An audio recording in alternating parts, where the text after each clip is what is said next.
নমস্কার বন্ধুরা, রাজু রিঙ্কু সিম্পল রান্নায় আপনাদের স্বাগত। আজকে আমি মাংসর একটা নতুন রেসিপি তোমাদের সঙ্গে শেয়ার করব। কিভাবে করি প্রথম থেকে শেষ পর্যন্ত দেখো।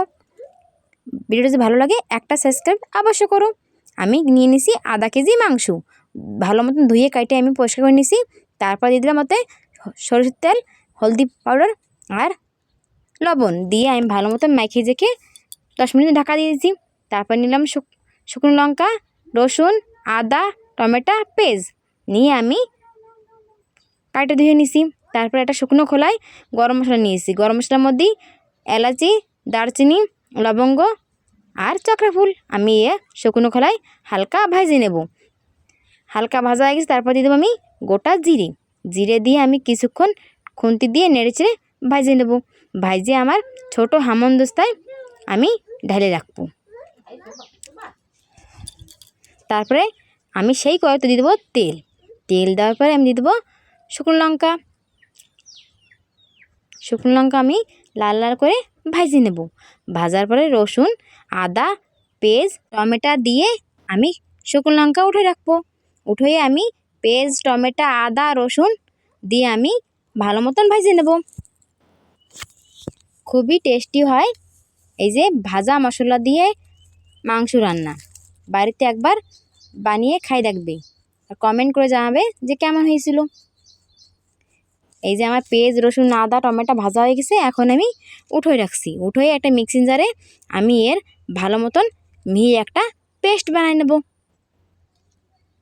খুবই টেস্টি হয় ভাজা মশলা দিয়ে মাংস রান্না।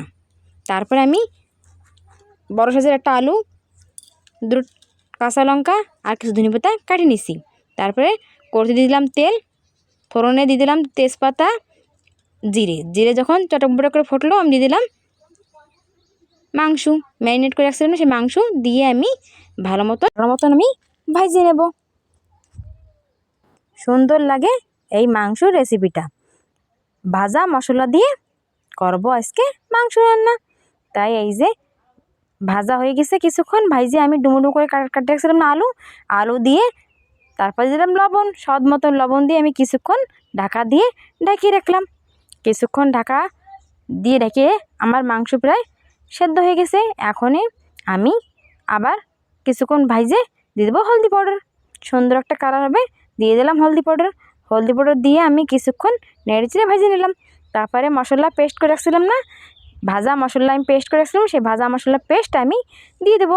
দিয়ে আমি খুন্তি দিয়ে কিছুক্ষণ নেড়েচেড়ে এই দেখো কি সুন্দর আমার মাংসর গ্রেভি হয়েছে, অনেক সুন্দর হয়েছে, অনেক টেস্টি লাগে, রুটি ভাত সব কিছুর সাথে ভালো লাগে।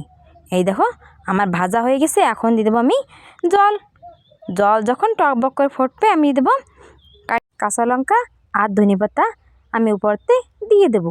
খুবই টেস্টি লাগে, ধনেপাতা দিলে খুবই টেস্টি লাগে।